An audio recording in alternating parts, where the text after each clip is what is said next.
आज हम स्टार्ट करने जा रहे हैं एल्कोहल ईथर फिनॉल। जो चैप्टर हम पढ़ा रहे हैं उसके अंदर आज हम ईथर पढ़ाएंगे। आप तो ईथर में बहुत ही इम्पोर्टेंट टॉपिक है, उसमें से खासकर दो तीन रिएक्शन जैसे Williamson synthesis, reaction with HI, ये बहुत कीमती रिएक्शन है। इसकी मैकेनिज्म देखेंगे, इसे डिटेल्ड स्टडी पढ़ेंगे इसकी। तो हम स्टार्ट करने जा रहे हैं ईथर। हेडिंग डाल दीजिए और ये हमारे यूट्यूब चैनल का नाम विस्सर शॉर्टकट की। देखिए, तो पहले तो समझ लो ईथर होता क्या है। जैसे ये वाटर, इसके दोनों H हटा दी और उसकी जगह दो एल्काइल ग्रुप जोड़ दी, बन गई ईथर। या ऐसा करिए, दो एल्कोहल लीजिए और उसमें से वाटर निकाल दीजिए, ऐसे बन जाएगी ईथर। तो ईथर बनाने के दो तरीके होते हैं। तो ये क्या होता है, एक तो ऑक्सीजन के संग दो एल्काइल ग्रुप लगे रहते हैं, इसको कहते हैं ईथर। तो हेडिंग डाल दीजिएगा, पहले ये दोनों लिख लो आप।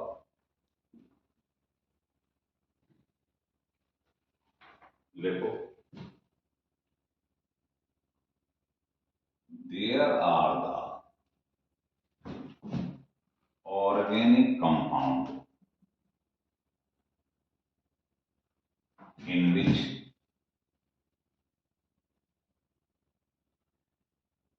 two alkyl group, आप देख रहे हो दो एल्काइल ऑक्सीजन से जुड़े हुए, अटैच्ड विद ऑक्सीजन एटम, ये होता है साहब ईथर। ये ध्यान रखिए, ठीक है। ईथर समझ में आ गया आपके, तो यहां लिख लो, ether may be regarded as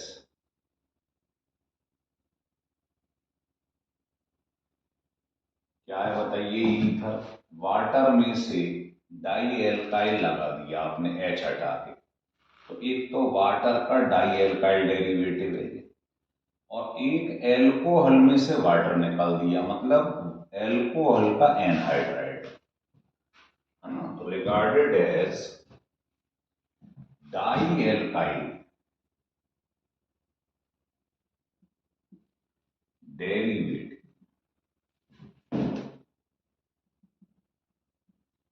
of water, मतलब वाटर में से दोनों H निकाल दिए और उसकी जगह डाई एल्काइल ग्रुप लगा दिए।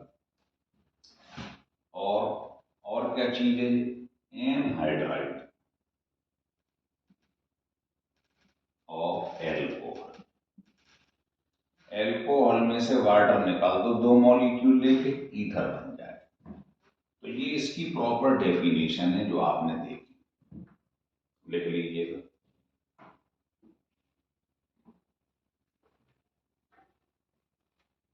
चलिए, अब आता है ईथर। दो टाइप की होती है, तो लिखो there are two type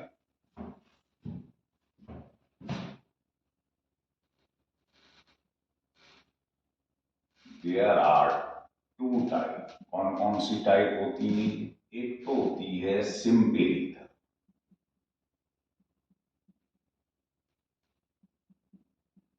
simple ether वो होता है जिसके दोनों तरफ एल्काइल ग्रुप सेम, जैसे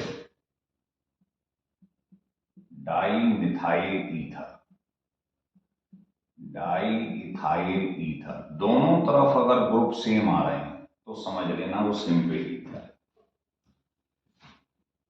और सेकंड होता है मिक्स्ड ईथर।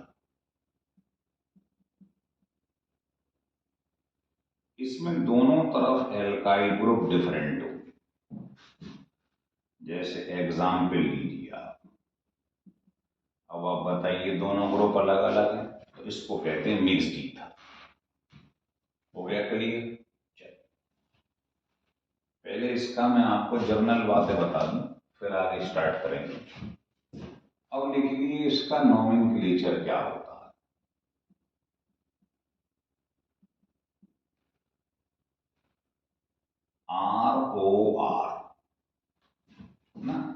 इसका आईयूपीसी नेम होता है एल्कोक्सी एल्केन। जैसे मान लीजिए आपके पास दोनों सिमिलर ग्रुप या दोनों डिसिमिलर ग्रुप, तो सिमिलर में तो कोई प्रॉब्लम नहीं है, कहीं से भी आप O के बगल से इसको काट दीजिए। लेकिन अगर ये दोनों अलग अलग है तो ध्यान रखना जो स्मॉलर ग्रुप है वो ऑक्सीजन के संग जुड़ता है।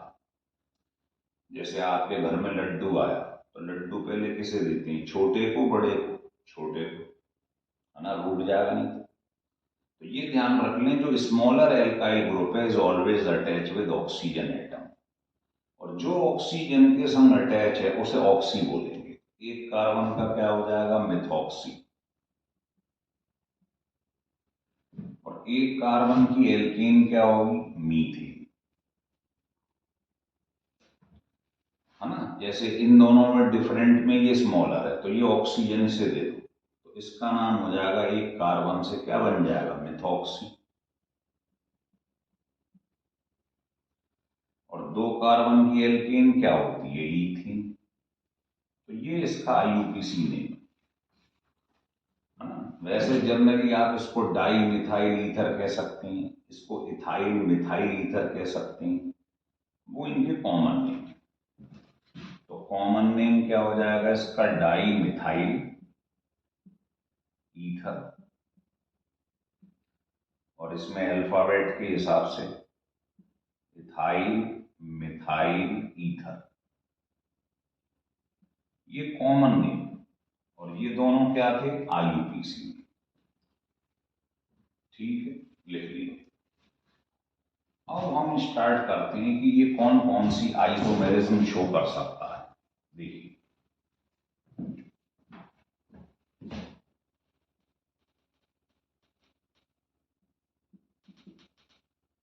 तो आइसोमेरिज्म जो है ये कई प्रकार से शो कर सकता है, लिख लीजिएगा। पहला, पोजीशन आइसोमेरिज्म।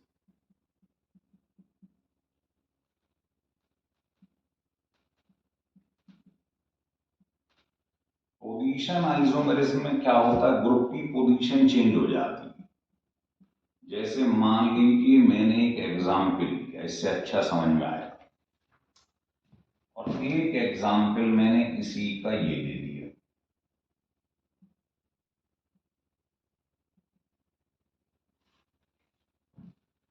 इसमें कार्बन कितने हैं, 4, इसमें कितने हैं, 4 1 5, ये ले लो आप, क्योंकि आइसोमर का मतलब क्या है, मॉलिक्यूलर फार्मूला सेम है। अब ये देखिए, इस पे आप नंबरिंग करेंगे तो पहले नंबर पे मिथॉक्सी है, तो ये हो जाएगा 1 मिथॉक्सी प्रोपेन,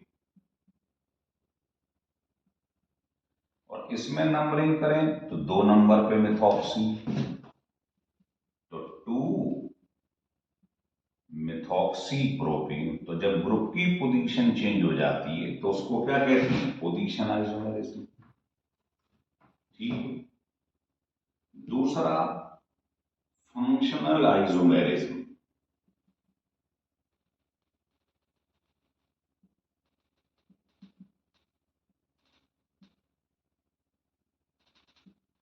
इसमें क्या होता है, डिफरेंट ग्रुप्स आपस में आइसोमर हो जाती हैं। तो हमने सुना है कि एल्कोहल एंड ईथर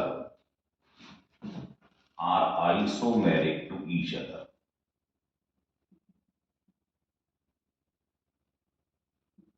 ये दोनों आपस में आइसोमर होती हैं। जैसे आपने मान लो 2 कार्बन की एल्कोहल ले ली और 2 ही कार्बन का ईथर ले लिया। आइसोमर का मतलब मॉलिक्यूलर फार्मूला सेम है। अब आप देखो, इसमें 2 कार्बन, इसमें भी 2 कार्बन, इसमें 6H, इसमें भी 6H, इसमें एक O, इसमें एक।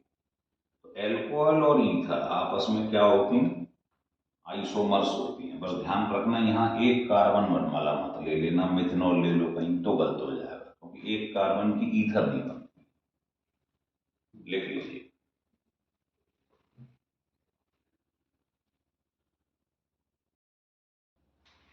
लिख लीजिए।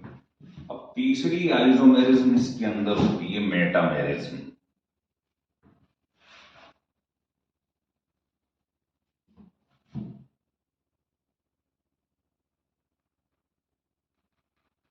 मेटामेरिज्म में क्या होता है, देखिए, ये तुम्हारे पास ये लिखा हुआ एक ईथर ले लिया, इसमें एल्काइल ग्रुप का नेचर चेंज हो जाता है, इधर एक कार्बन है, इधर 3 है, तो आप ऐसा करो, 2 इधर ले लो, 2 इधर ले लो, मतलब रहेंगे तो 4 ही, लेकिन यहां 1 था, यहां 3 थे, अब देखो 2 2 हो गए। तो जब एल्काइल ग्रुप का नेचर चेंज हो जाए तो उसको बोलते हैं मेटामेरिज्म। तो ये दोनों मेटामर्स हैं। इसका नाम क्या होगा, सोचिए, छोटे वाले ग्रुप के समूह, तो ये हो गया मेथॉक्सी प्रोपीन, और इधर तो सिमिलरिटी है, ओ किसी को भी दे दो, तो ये हो जाएगा इथॉक्सी ईथीन। तो 3 टाइप की आइसोमेरिज्म शो करता है ether, functional, Meta and position isomerism. Clear हो गया एकदम। अब आपको बता दिया गया कि ईथर क्या होता है, कितने टाइप का होता है, उसका नोमेनक्लेचर कैसे करते हैं, और उसमें आइसोमेरिज्म कौन सी होती है। ये जर्नल स्टडी थी। अब हम स्टार्ट करने जा रहे हैं मेथड ऑफ प्रिपरेशन।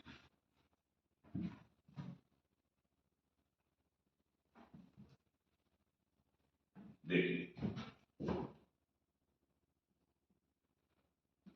तो प्रिपरेशन का पहला तरीका है डिहाइड्रेशन ऑफ एल्कोहल। ये बहुत ही ज्यादा इंपॉर्टेंट है, ध्यान रखें। अलग अलग टेम्परेचर पे अलग अलग चीज बनती है। जैसे आपने ये ले ली एल्कोहल, और आपने इसका डिहाइड्रेशन करवा दिया, बस टेम्परेचर का ही सारा खेल है। अगर टेम्परेचर आपने हाई रख लिया तो क्या होगा, मान लो इसकी जगह मैंने 2 मॉलिक्यूल एल्कोहल के लिए, वही प्रेजेंस है, लेकिन टेम्परेचर कर दिया 140। और तीसरा होता है लो टेम्परेचर,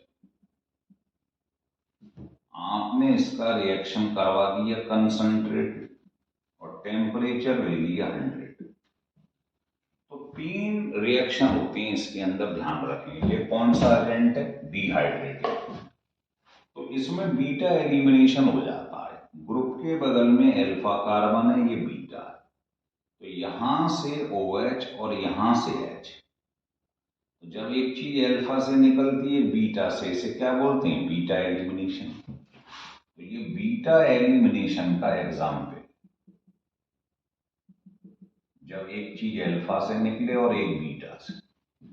तो सोचिए, यहां से OH H ले गया, निकल गया वाटर, तो बचा क्या, एल्कीन। इसकी मैकेनिज्म हमने आपको बताई थी एल्कोहल में, ध्यान आ रहा हो तो, है ना।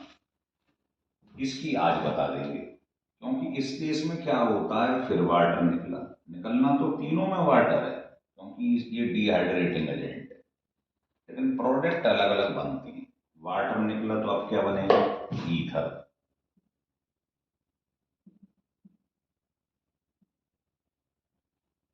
ये ईथर बने। और तीसरे केस में जब सबसे कम टेम्परेचर, तो ये वाला OH इसी का H लेके चला जाता है, मतलब वाटर तीनों में निकल रहा है, स्टाइल अलग अलग। तो OH H लेके निकल गया वाटर की फॉर्म में, और जो बचा वो लगा दो, तो ये इथाइल हाइड्रोजन सल्फेट बन गया। तो टेम्परेचर का विशेष महत्व है। इस टेम्परेचर पे ये बनता है, 140 पे ईथर बनता है, और 100 पे इथाइल हाइड्रोजन सल्फेट बनता है।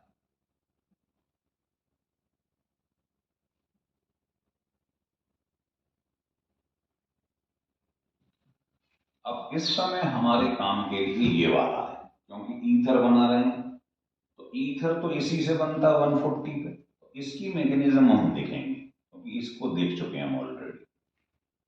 लिखिए,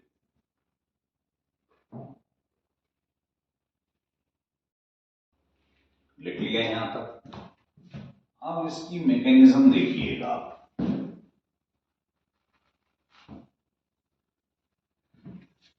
तो हेडिंग डाल दीजिए मैकेनिज्म।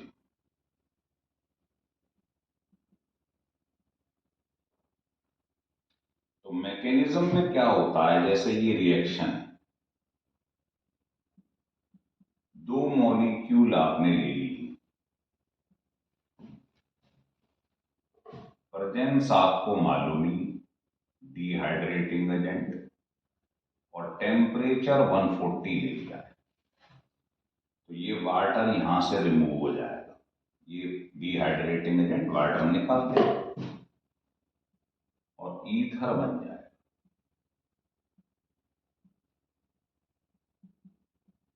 अब इस रिएक्शन की हमें मैकेनिज्म लिखनी है, तो नोट करके 3-4 बातें ध्यान रखें। एक तो पहला इसमें होता है SN2 सब्स्टिट्यूशन न्यूक्लियोफिलिक बाइमॉलिक्यूलर रिएक्शन।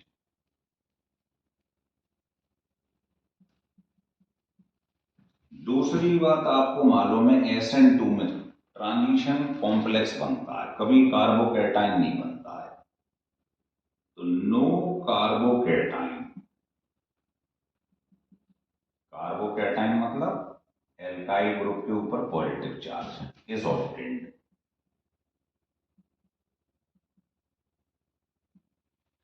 तीसरी बात आपको मालूम है, आपको SN1 SN2 हमने हेलो एल्केन में खूब डिटेल में पढ़ाया है। SN2 में हमेशा न्यूक्लियोफाइल बैक साइड से अटैक करता है, तो न्यूक्लियोफाइल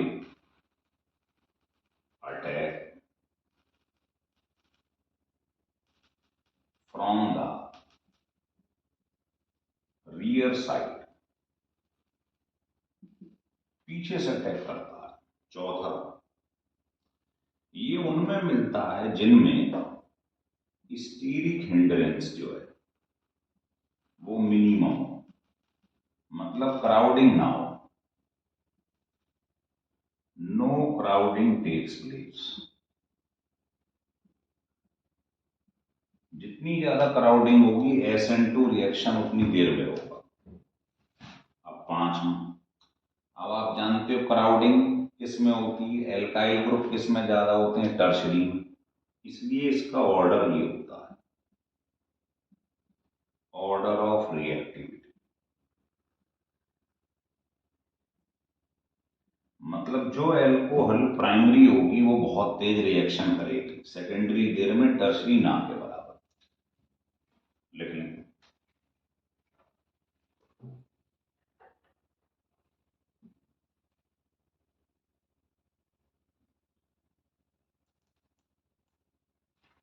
लिख ली।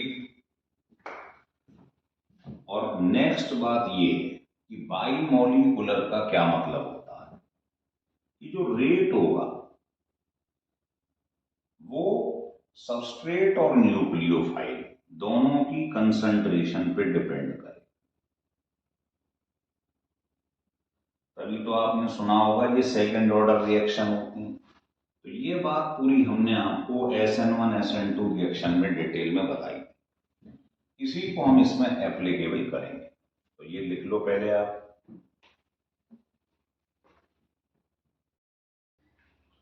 हो गया यहां तक क्लियर। अब आप मैकेनिज्म देखिए, तो क्या होता है इसके अंदर। देखिए, मैकेनिज्म का पहला स्टेप, दो रिएक्टेंट हैं, एक ये वाला एक ये वाला, है ना। अब क्या होगा, सबसे पहले ये हमारे पास एल्कोहल है, O के पास लोन पेयर होती है, ये इलेक्ट्रॉन रिच होता है, इस पर सबसे पहले अटैक करता है एसिड।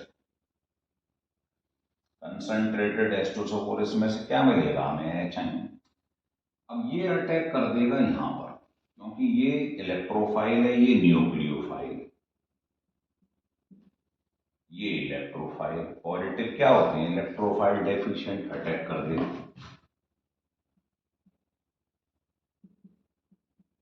अब जब ये अटैक कर देगा तो ये पॉजिटिव चार्ज एक्वायर कर लेगा, है ना। तो आप देख रहे हो एल्कोहल में H आयन जुड़ गया है, इसको प्रोटोनेटेड एल्कोहल कहते हैं। फिर सेकंड स्टेप में क्या होता है, आप देख रहे हो, होता सभी की स्टेप है ना, क्योंकि आप जानते हो ये रिएक्शन जो है ये SN2 है। तो कहो तो मैं इसी में बता देता हूं। इसके बाद क्या होता है, ये जो बना है,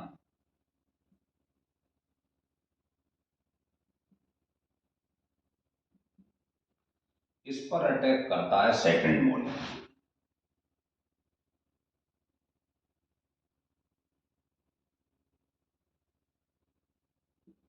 सेकंड लिख लो।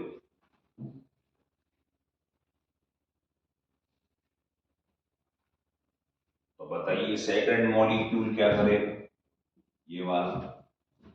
अब देखिए O पे आ गया है पॉजिटिव चार्ज, O होता है इलेक्ट्रोनेगेटिव। तो इलेक्ट्रोनेगेटिव एटम ये चाहता है मेरे ऊपर नेगेटिव चार्ज आए, यहाँ तो पॉजिटिव है, तो ये अनस्टेबल है। तो ये चाहेगा ये चार्ज हटे, तो यहां से ये जो इलेक्ट्रॉन पेयर है ये यहां से इलेक्ट्रॉन लेता है और अलग हो जाता है।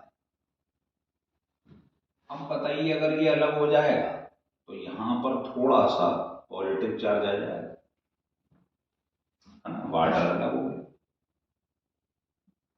अब जैसे ही पॉजिटिव चार्ज आएगा ये दूसरा मॉलिक्यूल जो है ये पीछे से क्या करेगा, अटैक कर देगा, क्योंकि ये क्या है, न्यूक्लियोफाइल। पॉजिटिव चार्ज देखते ही इसकी जीभ लपलपाने लगेगी, है ना, ये अटैक कर देगा इस पर। तो पीछे से ये अटैक कर रहा है, पीछे से अटैक करने को क्या कहते हैं, SN2 रिएक्शन। तो जैसे ही ये अटैक करेगा,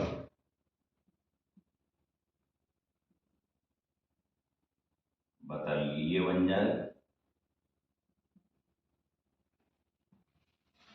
है ना। ये पॉजिटिव चार्ज कहाँ इस पर आ जाएगा, ये अटैक कर देगा इसके ऊपर, तो CH3CH2 और वाटर बाहर निकल गई।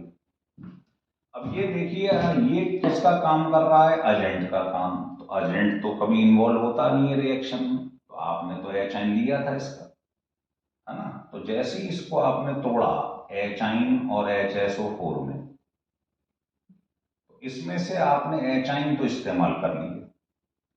अब जैसा H2SO4 शुरू में लिया है आपने वैसे ही बाहर निकल जाएगा, तो H आयन तो यूज कर चुके आप, अब HSO4 का रिएक्शन करा दीजिए।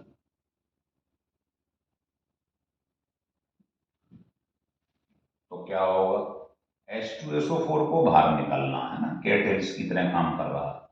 तो यहां से इलेक्ट्रॉन पेयर ये लेके अलग हो जाएगा और इसके संग बाहर निकल जाएगा।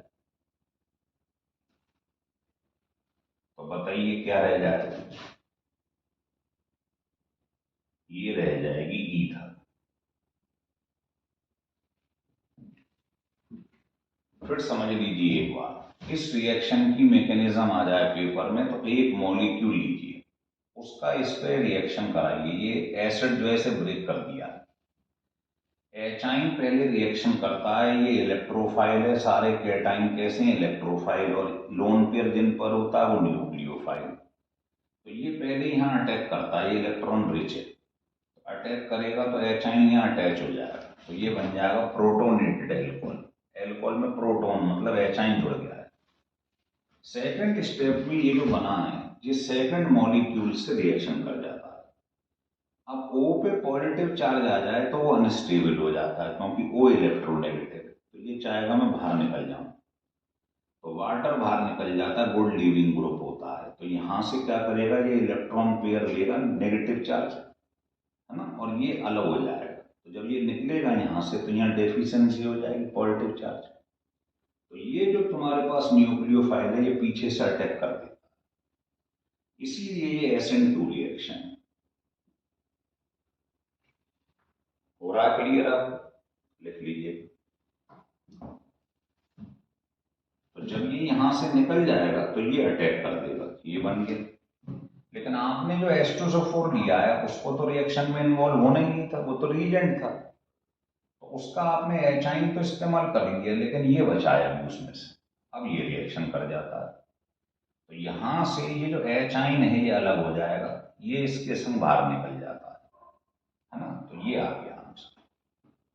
तो हो गया क्लियर आपको मैकेनिज्म, एकदम क्रिस्टल क्लियर, लिख लें इसे।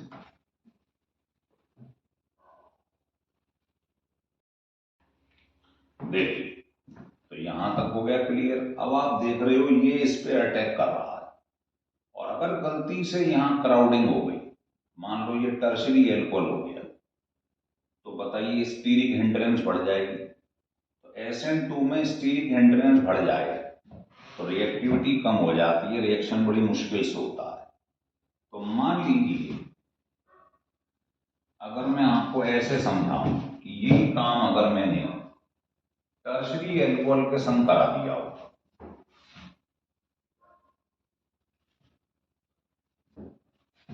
यहां पर एल्कोहल का रिएक्शन आपने जिस एल्कोहल पे कराया प्रोटोनेटेड पे, वो मान लो टर्शरी,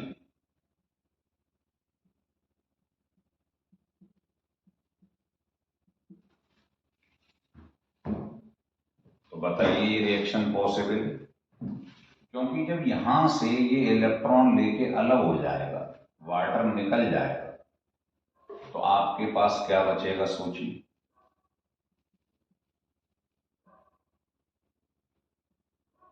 ये बन गया टर्शरी कार्बोकैटायन, तो क्या इससे ये अटैक कर पाएगा?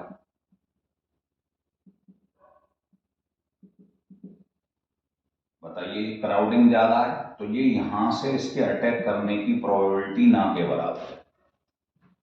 इसलिए ध्यान रख लीजिए, प्राइमरी एल्कोहल जो होती है वो ये रिएक्शन बहुत तेज करती है,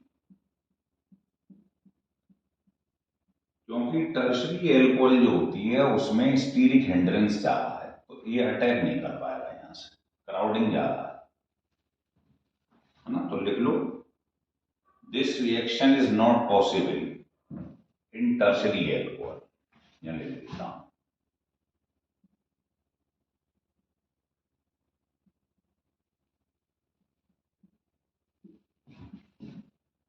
tertiary alcohol due to steric hindrance,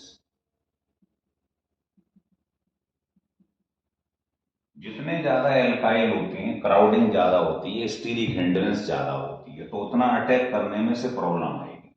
तो SN2 में ध्यान रख लीजिएगा, SN2 रिएक्शन में स्टीरिक हिंड्रेंस कम होनी चाहिए, क्योंकि पीछे से अटैक करना पड़ता है। हो गया क्लियर? चलिए,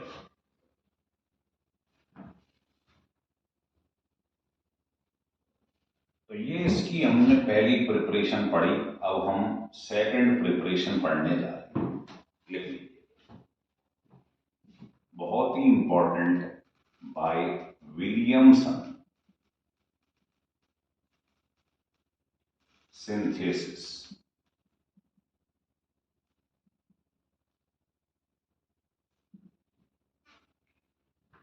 ये बहुत ही इंपॉर्टेंट है, इसके अंदर हम पढ़ेंगे डिफरेंट डिफरेंट केसेस, मैकेनिज्म, और इसके ऊपर आए हुए क्वेश्चन। इस चैप्टर में आप ये मान लो इस चैप्टर की ये आत्मा है ना, इसलिए इसको आप टिका टिका के आराम आराम से पढ़ लो। इसमें होता क्या है, एक एल्केल हैलाइड लेती और दूसरा आपने एल्कोहल का डेरिवेटिव ले लिया, है ना, इसका नाम होता है सोडियम एल्कोक्साइड। तो एल्किल हैलाइड का रिएक्शन सोडियम एल्कोक्साइड पे करा दी, सोडियम आयोडाइड बाहर निकल गया, ड्राई ईथर की प्रेजेंस में ये रिएक्शन होता है, लिख लीजिएगा। तो ये ईथर बन जाता है।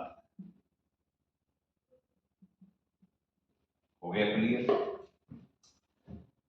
है ना। जैसे आपसे कोई कहे कि मैंने हमने साहब एक एल्किल हैलाइड दिया है, इसकी जगह आप कुछ भी ले सकते हैं, पर ध्यान रख लीजिए न्यूक्लियोफिलिसिटी जो होती है वो सबसे ज्यादा आई की, फिर Br, फिर आई, है ना। तो सबसे बढ़िया न्यूक्लियोफाइल जो है इसका बिग साइज है, लार्ज साइज है, इसलिए ये होता है।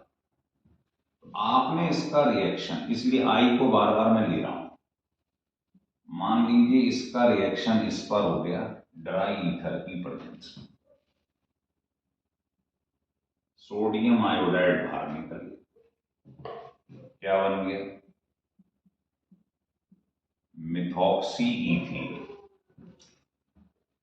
इसको आप ऐसा भी कर सकते हैं, जरूरी नहीं है आप आई लो, Br ले लो, Cl ले लो, लेकिन रिएक्शन तेज आई का हो।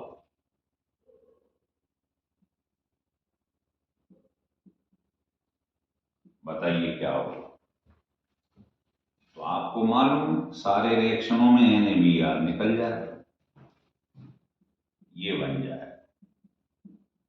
और इसका नाम क्या है, जब ये दोनों अलग होती हैं तो O किसको दे देती हैं, स्मॉलर को, तो इसका नाम है इथॉक्सी, 3 कार्बन को कहते हैं प्रोपेन, ये इसका नाम हो। अब ये रिएक्शन जो हमने समझा है विलियमसन सिंथेसिस, अब हम ये समझेंगे इसकी मैकेनिज्म क्या है, बस वहीं से क्वेश्चन बनते हैं, लिख लो इसे।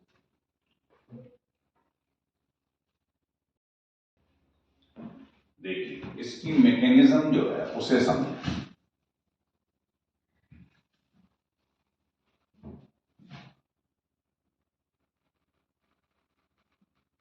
तो इसकी जो मैकेनिज्म है वो भी SN2 मैकेनिज्म,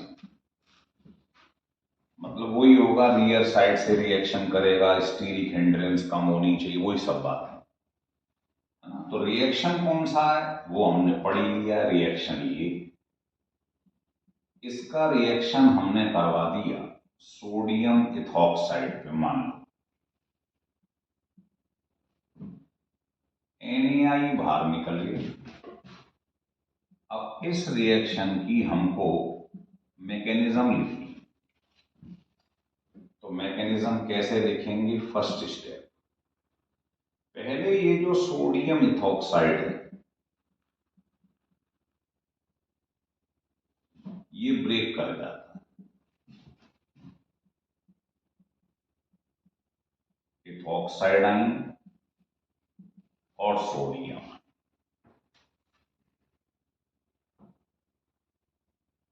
लिख लिए। ये ध्यान रखना ये रिवर्सेबल है। इसके बाद क्या होता है, ये जो सोडियम इथॉक्साइड बना है मेरे पास में, है ना, सोडियम इथॉक्साइड, ये रिएक्शन करता है मिथाइल आयोडाइड से।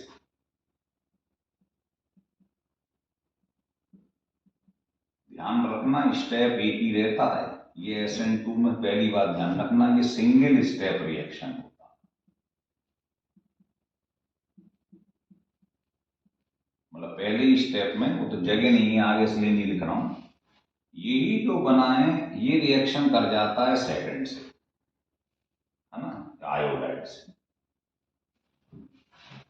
अब आपको मालूम ही है आई जो होता है बहुत बढ़िया न्यूक्लियोफाइल होता है, तो क्या करता है यहां से ये इलेक्ट्रॉन पेयर लेके अलग हो जाता है। अब बताइए ये बाहर निकलेगा तो यहां थोड़ा सा पॉजिटिव चार्ज छोड़ जाएगा, और पीछे बैठा हुआ ये कौन है, न्यूक्लियोफाइल, तो ये तुरंत अटैक कर देता है इसके, तो क्या बन जाए, बन गया ये C2H5OCH3। अभी थोड़ी देर पहले आपको बताया था कि अगर मान लो यहाँ हिंड्रेंस ज्यादा है, स्टीरिक हिंड्रेंस SN2, तो क्या ये अटैक कर पाएगा, नहीं कर पाएगा। तो यही तो अटैक कर रहा है इस पर, इसका मतलब एल्किल हैलाइड जो है ना, ये प्राइमरी होना चाहिए। अगर ये सेकेंडरी टर्शरी होगा तो इसमें डिफिकल्टी होगी। तो एल्किल हैलाइड ध्यान रखना टर्शरी है तो ये रिएक्शन करता ही नहीं, है ना। और यहां पर ध्यान रखिए, यहां लिख देता हूं order of reactivity, of alkyl iodide या हैलाइड।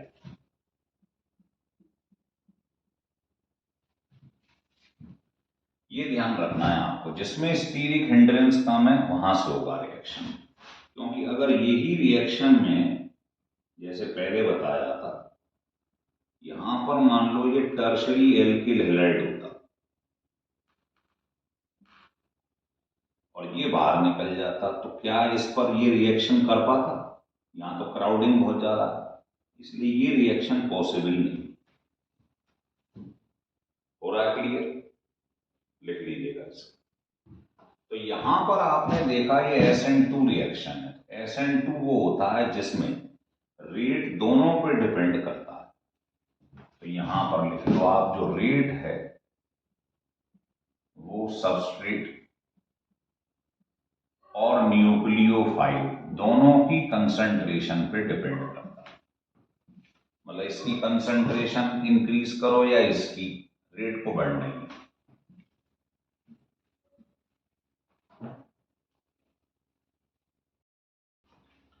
अब मान लीजिए मैंने एक क्वेश्चन लिया, ये क्वेश्चन बोर्ड में आया हुआ है, बहुत ही इंपॉर्टेंट क्वेश्चन।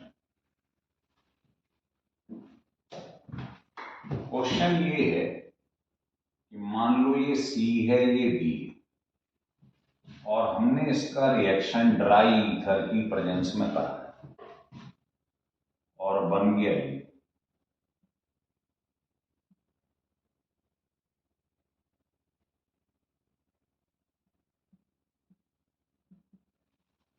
तो वो पूछ रहा है what are C and D, ये बताइए C और D क्या है। विलियमसन रिएक्शन हुआ है और ये बन गया है। तो इसके ऑप्शन जो हैं वो इस टाइप की, एक तो आपने ये ले लिया है और प्लस ये CaD, दूसरा हमने ये ले लिया,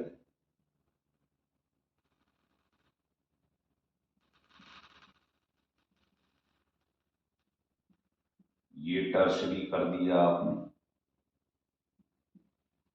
तो इस टाइप के ऑप्शन है, कौन सा सही होगा? तो अभी आपने 2 मिनट पहले पढ़ा था कि जो अटैक किया था पीछे से, एल्केन हैलाइड हमेशा प्राइमरी होना चाहिए, है ना। ये कुछ भी हो सकता है, लेकिन एल्केन हैलाइड का प्राइमरी होना जरूरी था। अगर ये एल्केन हैलाइड है मान लो, तो इसका प्राइमरी होना जरूरी है ना। तो ये ध्यान रखिए बस। तो यहां पर जो आप ब्रेक करोगे इस टाइप से, इधर I लगा दो, इधर Na लगा दो, यही तो निकला था NaI।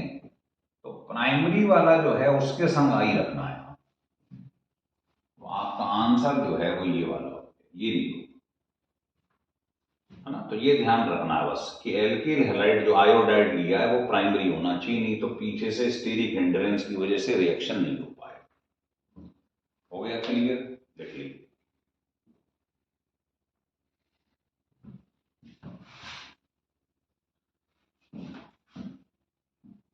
एक दूसरी बात हमें ये भी ध्यान रखनी है कि यहां पर मेरे पास एल्काइल आयोडाइड और इसका रिएक्शन मैंने करवा दिया, ये टर्शरी, या उल्टा कर दिया, ये एल्किल हैलाइड है और इसका रिएक्शन इस पर करवा दिया। तो अभी आपको बताया था एल्किल हैलाइड का प्राइमरी होना जरूरी है, तो रिएक्शन हो जाएगा, NaI निकल जाएगा, चीज बन जाएगी। ये तो सिंपल है।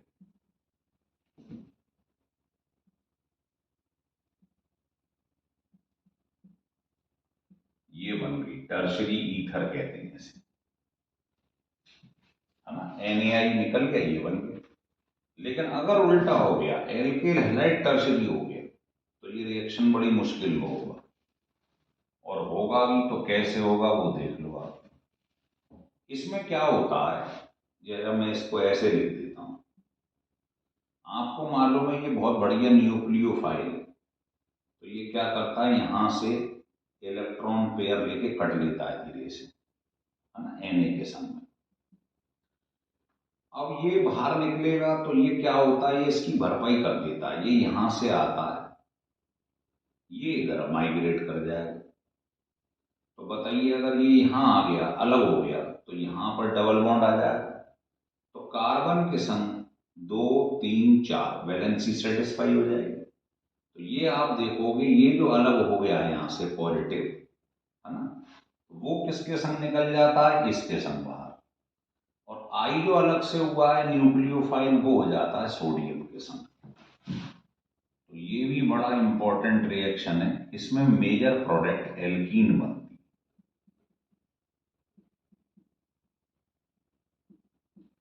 फिर समझ लो एक बार, इसको मैं और क्लियर करा दूंगा आपको।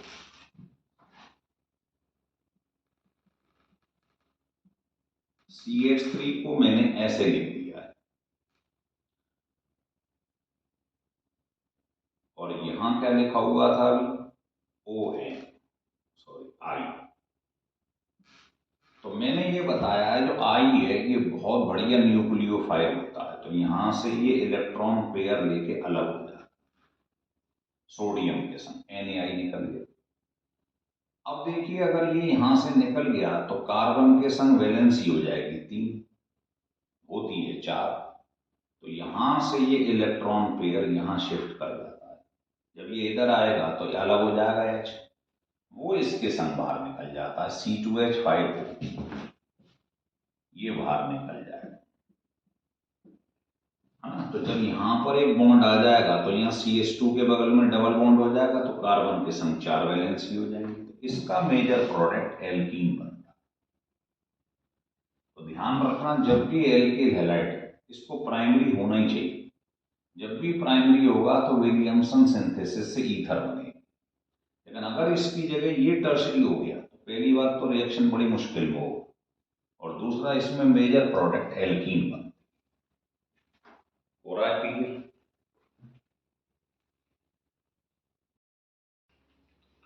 चलिए, ये हो गया क्लियर। अब इसी में मान लो हम इस एरोमेटिक ले, ये मेरे पास फिनॉल है, इसका रिएक्शन मैंने सोडियम पे करा दिया या NaOH पे करवा दिया, और ये क्या है, ये फिनॉल है। तो इसमें एसिडिक हाइड्रोजन है। तो मेटल के सामने एसिडिक हाइड्रोजन आ जाए तो ये इसे रिप्लेस कर देता है, ये बनेगा सोडियम फिनॉक्साइड, सोडियम फिनॉक्साइड।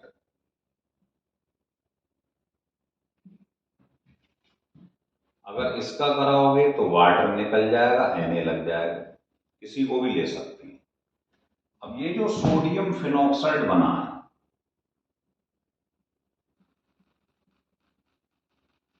इसका रिएक्शन आपने किस पे करवा दिया, एल्किल हैलाइड, ड्राई ईथर की प्रेजेंस, यही है विलियमसन सिंथेसिस। तो NaI बाहर निकल जाएगा और ये बन जाएगा।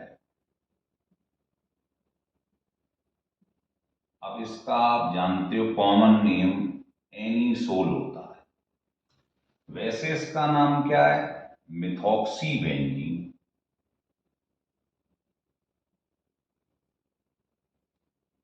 ये इसका IUPAC नेम, या इसको आप मिथाइल फिनाइल ईथर भी कह सकते हैं, कई नाम। इसी की जगह पर अगर मान लो आपने यहां इथाइल ले लिया होता,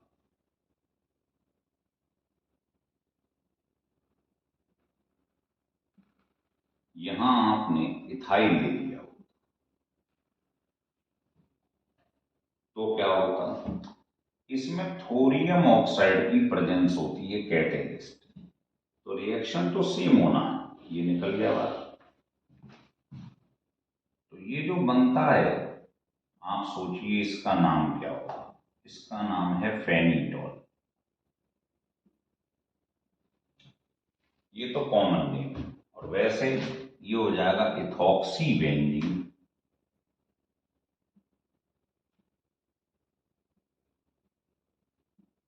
ये इसका यूपीसीबी।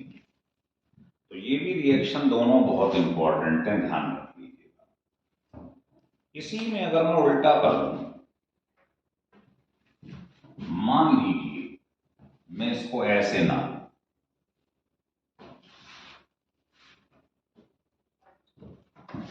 अब मैं जो एल्किल हैलाइड लिया था आपने, ये एरोमेटिकली, और रिएक्शन करवा दूं इसका इस पर ड्राई ईथर की प्रेजेंस में, तो क्या NaI निकल पाएगा? नहीं निकल पाएगा, क्योंकि इसमें आप जानते हो रेजोनेंस की वजह से क्या होगा, यहां पर लोन पेयर, तो ये यहां प्रोवाइड कराएगा, तो यहां पर पार्शियल डबल बॉन्ड करेक्टर आ जाएगा।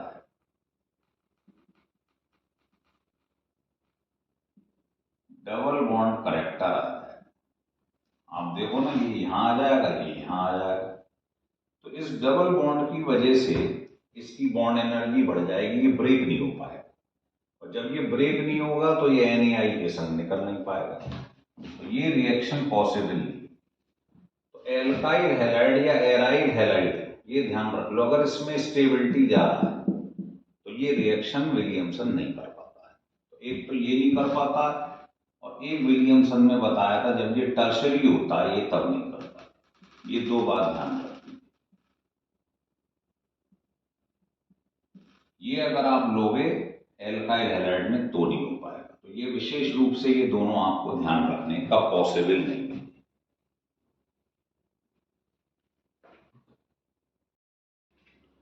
तीसरी प्रिपरेशन हम जो पढ़ने जा रहे हैं वो है by heating alkyl halide with silver oxide. ये थर्ड प्रिपरेशन है। जैसे यहां कर देती, देखिए आपने एल्किल हैलाइड के दो मॉलिक्यूल ले लिए और रिएक्शन करवा दिया इसका सिल्वर ऑक्साइड, क्या होगा, 2AgBr बाहर निकल जाएगा और बनेगा क्या, C2H5OC2H5, ईथर बन जाएगी।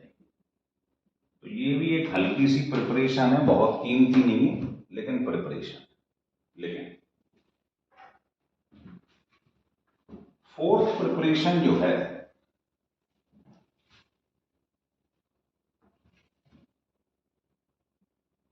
उसमें क्या होता है, आप एल्कोहल ले लीजिए और उसका रिएक्शन डाईएजोमीथेन पे करा दो। इसका नाम है डाईएजोमीथेन। बस इसमें आपको प्रेजेंस ध्यान रखनी पड़ेगी, HBF4, इसको फ्लोबोरिक एसिड कहते हैं।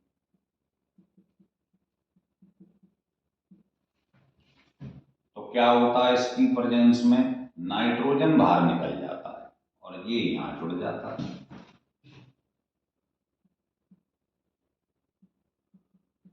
तो बहुत हल्का रिएक्शन है, बुक में दिया भी नहीं है ना, टेक्स्ट बुक में।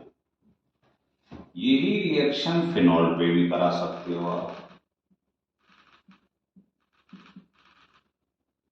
डाईएजोमीथेन का रिएक्शन इसकी प्रेजेंस में, N2 बाहर निकल जाएगा, ये जुड़ जाएगा, तो एनीसोल बन जाएगा। तो ये रिएक्शन एलिफेटिक भी देती है, एरोमेटिक भी देती है। हो रहा है क्लियर? अब ये मैंने आपको जर्नल स्टडी ईथर की और सारी प्रिपरेशन बता दी। अब इसके बाद वाले लेक्चर में हम फिजिकल, है ना, कैरेक्टरिस्टिक्स हैं, केमिकल हैं, प्रॉपर्टीज, ये सब स्टार्ट करेंगे। तो ये आपने जो लेक्चर पढ़ा है बहुत ही इंपॉर्टेंट है, बहुत बार क्वेश्चन इसके ऊपर बन चुके हैं, तो इसको आप स्टिल करके 2-3 बार पढ़िए, और अगर बढ़िया लगे तो इसको सब्सक्राइब और लाइक जरूर करिएगा।